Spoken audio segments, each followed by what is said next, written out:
Beleza, pessoal? Tudo bem com vocês? Eu espero que sim.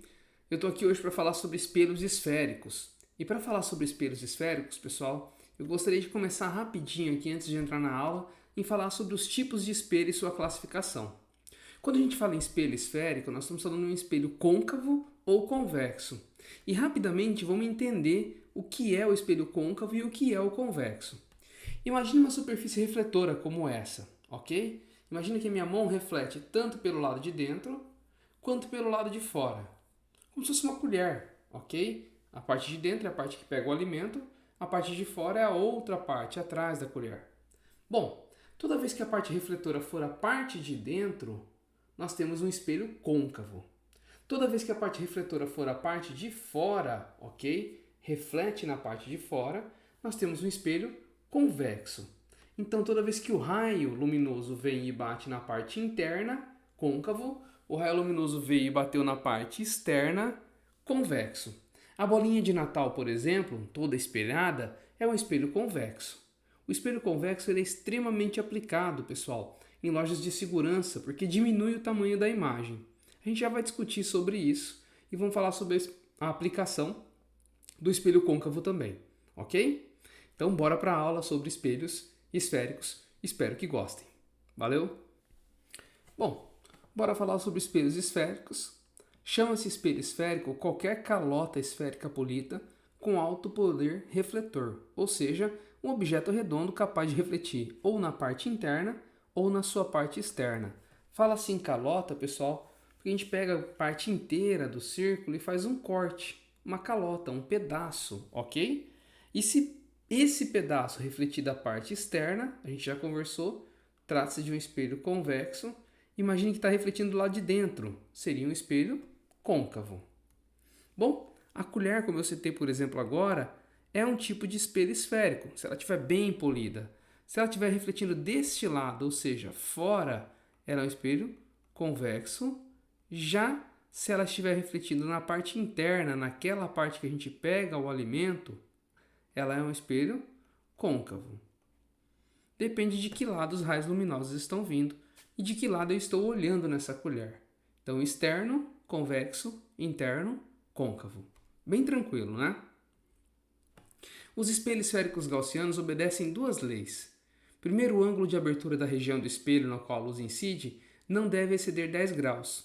Por isso, os espelhos, mesmo sendo esféricos, eles aparentam ser retos. Você deve ter aí um desses espelhos de maquiagem e esses espelhos, quando você olha, a sua imagem aumenta. Ele parece ser plano. Por quê? Porque o ângulo de abertura dele não vai exceder 10 graus. Ele parece ser reto. Caso ele exceda, nós teremos aberrações de esfericidade. O que é essas aberrações de esfericidade? A imagem, pessoal, vai ficar toda torta, distorcida. Não vai ficar ampliada, legalzinha, bonita, igual ou reduzida também. Não, ela vai ficar distorcida como essa fotografia.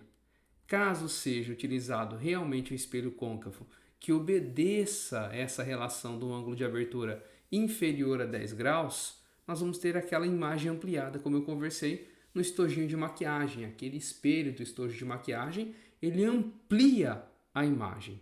É um espelho côncavo, diga-se de passagem, tá? Quais são os elementos do espelho esférico? Todo espelho esférico tem, vamos lá? C, centro de curvatura, F, foco, V, vértice. Essa reta aqui, pessoal, que corta o espelho no meio, é chamado de eixo principal. E esse aqui é o meu espelho esférico. Eu tenho um raio incidente, tá vindo o raio, bate no espelho e eu tenho um raio refletido. Vocês já sabem lá do espelho plano que entre o raio incidente e o raio refletido eu tenho sempre a normal, que divide exatamente no meio esse ângulo total, sendo que esse pedaço, ou seja, esse ângulo, é igual a este segundo ângulo. O ângulo de incidência é sempre igual ao ângulo de reflexão. Então tá, imagine você que eu possa completar esse círculo aqui. Se eu completasse esse círculo, pessoal, bem no meio dele, eu teria o centro de curvatura. Por isso C, centro de curvatura. E a extremidade onde toca o eixo principal no espelho é chamado de vértice. O ponto que fica bem no meio entre o centro de curvatura e o vértice é o foco. Por isso que eu posso dizer que o foco é a metade do tamanho do raio. O raio, a distância do centro até o espelho. O foco é o raio sobre 2. O raio dividido por 2 é a nossa distância focal. Ou, se preferirem, vocês podem falar que o raio é 2 vezes o foco. Dá na mesma, não é isso? Bom, o que acontece quando o espelho ele não é um espelho côncavo, como nesse caso? Ele é um espelho convexo. Se ele for um espelho convexo, pessoal, a luz que está vindo deste lado, ok? E vai ser refletida, porque do outro lado do espelho eu vou ter o foco virtual e o centro de curvatura também virtual. Se eu fechasse essa esfera, não ficou bem no meio, né? Ótima esfera, bem torta, mas o centro de curvatura estaria no meio dela e o foco na metade do caminho, como se eu tivesse o centro e no meio o foco. Detalhe, pessoal, esse foco aqui nas minhas contas é um foco negativo, ok? Porque ele está atrás do espelho. A gente já vai conversar um pouquinho mais sobre isso. Os raios luminosos são 4 casos particulares que facilitam muito a nossa vida na hora de desenhar as imagens formadas pelos espelhos esféricos. Todo raio luminoso que incide no espelho alinhado com o centro de curvatura reflete sobre ele mesmo. Então imagine vocês que eu tenho um espelho e que por algum motivo a luz vai de algum lugar, passa pelo centro de curvatura. Se ela passar pelo centro de curvatura, ela bate no espelho e reflete por si mesmo, pelo mesmo lugar que veio. Esse é o primeiro caso particular. Olha que imagem bonitinha. Nós temos então aqui o centro de curvatura no espelho côncavo e no espelho convexo, para que vocês possam ver melhor do que pelo meu rabisco. O raio vai, bate no espelho e retorna pelo mesmo lugar. Esse espelho, como refletiu na parte de dentro, é o espelho côncavo. Já o espelho que está aqui, notem, professor, ele não passou pelo centro de curvatura, mas ele ia atingir o centro de curvatura, que é virtual.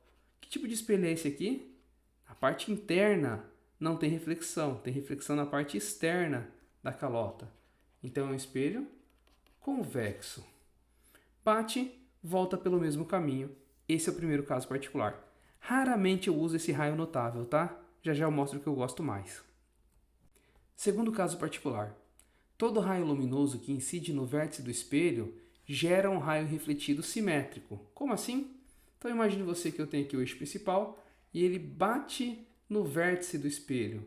Ele reflete com o mesmo ângulo. Ficou péssimo esse desenho, né? Mas a verdade é que o I é igual ao R e a normal vai estar sobre o eixo principal. Olha o desenho um pouquinho melhor. Então vamos lá. Esses ângulos são iguais e no espelho convexo é do mesmo jeito. Facinho de desenhar os dois raios notáveis, né? Vamos para o próximo. Esse é o que eu gosto.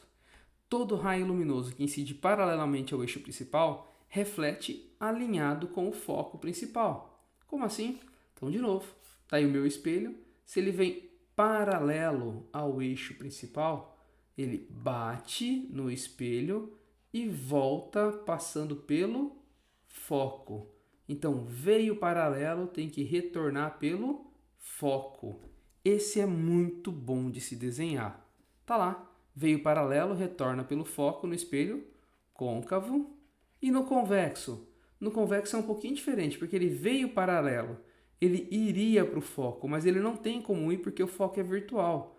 Então, ele reflete no prolongamento dessa linha. Então, eu faço um pontilhado até o foco e faço a reflexão dele. Tá lá o meu desenho prontinho para o espelho convexo. Vamos seguir? Já que tem a reversibilidade do raio luminoso, todo raio que vem em paralelo volta pelo foco. Significa então que aquele que vier passando pelo foco, quando bater no espelho, tem que voltar paralelo, não é isso? Se veio paralelo, volta pelo foco. Se vem pelo foco, volta paralelo, pela reversibilidade do raio luminoso que a gente viu no bimestre passado. O caminho de ida é sempre igual ao caminho de volta do raio luminoso. Olha o desenho. Veio pelo foco, bate no espelho, volta paralelo. Ele vinha até o foco, porque o foco é virtual, não é isso? Então ele retorna paralelo. Bora lembrar os 4 casos? Estou voltando rapidinho. Primeiro caso, se vem pelo centro, volta pelo centro. Se veio pelo vértice, reflete com o mesmo ângulo. Se veio paralelo, volta pelo foco. E se veio pelo foco, volta paralelo. Bom, como eu faço então a construção gráfica das imagens usando os raios notáveis? Vamos imaginar um objeto que está além do centro de curvatura. Se ele está além do centro de curvatura, pessoal, o objeto está atrás do C, ele vem paralelo um dos raios, volta pelo foco. Outro raio, ele vem pelo foco, volta paralelo. No local do encontro, pessoal, está a pontinha da minha imagem, que é a pontinha da vela. Note que essa vela ficou de ponta cabeça. Ela ficou menor. Classificar isso aqui, a gente classifica de 3 formas. Primeira forma, o objeto tem uma imagem que é maior, a imagem é menor, ou ainda a imagem é igual. Segunda forma de classificação, a imagem pode ser real ou virtual. Qual a diferença entre elas? A imagem real, pessoal, é projetada na frente do espelho. A virtual, lá como do espelho plano, é atrás do espelho. E a terceira forma de classificação, essa ela é direta, dependendo do livro ou site que você olhar, pessoal, vai estar escrito como direita também. Os dois estão certos. Ou invertida, ou seja, de ponta cabeça. Bom, neste caso aqui, nós temos então a seguinte classificação. Ela é menor se comparar ao tamanho, não é isso? Além disso, ela está de ponta cabeça. Ela é invertida. E ela está na frente do espelho, então ela é real. Pessoal, vou aproveitar para dar uma pequena dica aqui para vocês lembrarem para sempre. Toda imagem invertida é sempre uma imagem real. Só ela pode ser projetada, tá joia? As imagens reais, imagens na frente do espelho, são projetadas. E toda imagem invertida, ela pode ser projetada, porque ela é uma imagem real. Então, se eu fizesse esse desenho que está bonitinho ali, pessoal, eu faria assim. Aqui está o C, aqui está o F e está o meu objeto bem aqui. Meu desenho muito bom. Vai paralelo, volta pelo foco. Vai pelo foco, volta paralelo. Olha lá o ponto do encontro. Eu faço minha imagem posicionada. Menor, invertida e real. Vamos para o segundo caso? Porque agora eu vou pegar o objeto que está atrás do centro de curvatura e vou colocar em cima do centro de curvatura. Em cima do centro de curvatura, pessoal, vamos fazer o desenho. Vai paralelo, volta pelo foco. Vai pelo foco, volta paralelo. Usei 2 daqueles 4 raios notáveis que a gente estudou. Os meus 2 preferidos, diga-se de passagem. Neste caso, a imagem é maior, menor ou igual. Se vocês repararem, o tamanho dela é igual ao tamanho da vela. Além disso, ela é uma imagem invertida ou direita. É uma imagem que ficou de ponta cabeça, não é isso? Então, é uma imagem invertida. E por fim, ela é real ou é virtual? Ora, ela está na frente do espelho. Ela é real. E a gente já comentou agora há pouco, pessoal, que toda imagem invertida vai ser sempre real. Segue o jogo. Agora eu vou pegar o objeto e colocar entre o centro de curvatura e o foco. Lembra que eu já coloquei o objeto aqui atrás, não é isso? Do centro. Já coloquei aqui em cima do centro. Agora é a terceira posição, em qualquer lugar entre o centro e o foco. Vai paralelo, volta pelo foco. Vai pelo foco, volta paralelo. Olha o tamanho da imagem. Agora eu tenho uma imagem maior que o objeto, mas ela continua invertida e ela continua por ser invertida como uma imagem real. Mais uma vez, para não esquecer, toda imagem invertida é real. Facinho, né? Continuando. E se eu colocar o objeto sobre o foco? Essa aqui é muito legal. Então, vai, bate no espelho, foi paralelo, volta pelo foco. E aqui usou do centro de curvatura. Veio pelo centro de curvatura, passou por esse ponto da vela e bateu no espelho e voltou. Notem que esses 2 raios são paralelos desse lado. Se eu prolongar eles do lado de cá, pessoal, eles continuam sendo paralelos. Eles nunca vão se encontrar. Neste caso, não forma imagem. Ou seja, se eu colocar o meu objeto em cima do foco, ele não vai projetar imagem nenhuma nesse espelho. Louco, né? Eu gosto de usar outro raio notável, pessoal. Vou fazer aqui um desenho para vocês verem que também dá certo. Mas aqui está o meu foco, por exemplo, e o meu centro de curvatura, e eu coloquei o objeto em cima do foco. Um deles que eu mais gosto, eu já falei, vai paralelo, volta pelo foco. Como eu não tenho como usar o vai pelo foco, eu uso do vértice. Bate no vértice, reflete, e do mesmo jeito o raio continua sendo paralelo. Se eu tentar projetar ele lá atrás, os raios continuam sendo paralelos, nunca vão se encontrar, por isso não forma imagem. Não formar imagem tem a classificação de que a imagem é imprópria. Imprópria significa que não forma imagem. E quinto e último caso para o espelho côncavo, quando eu coloco na frente do foco. Então vai paralelo, volta pelo foco, vai no vértice, volta também com o mesmo ângulo. Nesse caso, se eu prolongar esses raios, você vai ver que cada vez eles ficam mais distantes um do outro, não é isso? Então, se eu prolongar lá atrás, eles se encontram lá atrás do espelho. Neste caso, a imagem é virtual, entenderam? Lá atrás do espelho. Ela é direta ou é invertida? Nossa, ela é direta. Ela não está de ponta cabeça como as outras imagens. E além disso, ela é maior. Prontinho, a imagem é direta, virtual e maior. Lembra que eu falei para vocês que toda imagem invertida é real? E toda imagem direta é virtual. No espelho plano, como a gente viu também nesse bimestre, mas para a primeira prova, a imagem era sempre direta e ela era sempre virtual, só que era do mesmo tamanho. No espelho côncavo, a imagem é aumentada. Sabe aquele espelhinho que o dentista olha para ver o dente? Aquele é um tipo de espelho côncavo e ele amplia a imagem do dente para o dentista. Se ele amplia, significa que o objeto foi colocado entre o foco e o espelhinho, ou seja, o meu dente está bem próximo do espelho, entre o foco e o próprio espelhinho. Por isso a imagem do meu dente ela é ampliada. E para o espelho convexo? O espelho convexo, pessoal, só forma um tipo de imagem. Sempre, independente da posição. Posso colocar ele mais para trás, posso colocar ele mais para frente, ele sempre forma um único tipo de imagem. Então vamos ver? Vai paralelo, voltaria pelo foco. Peguei o raio. Ia no centro de curvatura, volta pelo mesmo caminho. Esse raio aqui nunca vai encontrar ele desse lado. Mas se eu prolongar ele dos dois lados, eles se encontram nesse ponto. A imagem aqui também é virtual. A imagem aqui, além de virtual, ela é menor, ao contrário da anterior que era maior, não é isso? E por fim, ela é direta, porque toda imagem direta é virtual. Com um pequeno detalhe, pessoal, para ser lembrado por vocês. Mas professor, se diminui o tamanho da imagem, para que eu quero um espelho convexo?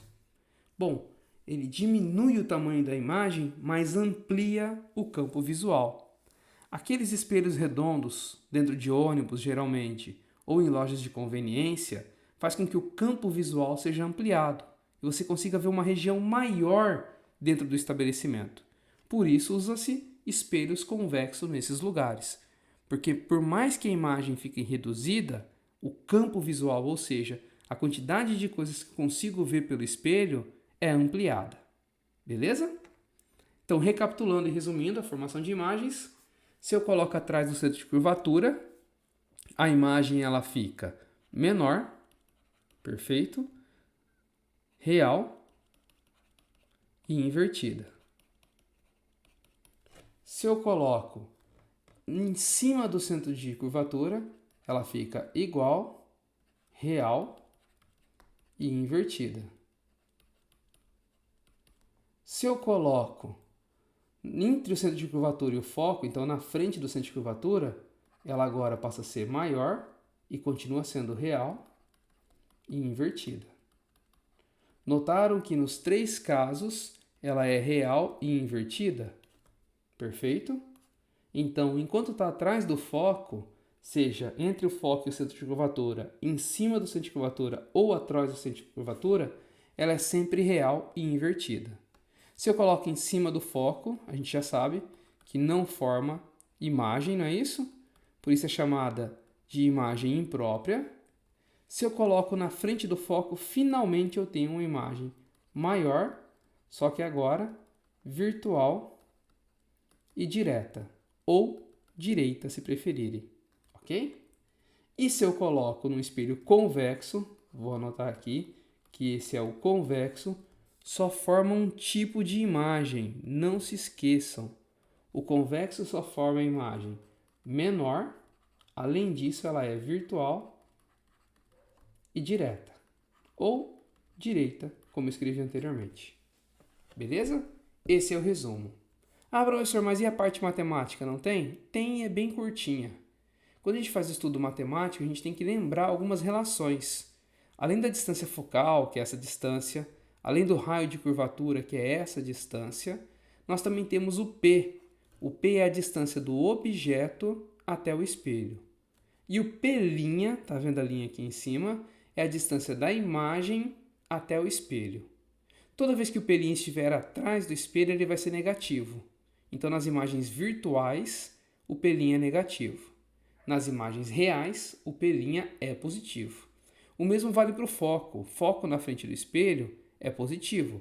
O foco do espelho convexo, então, que é atrás do espelho, é um foco negativo. Quais são as relações, então, que nós temos?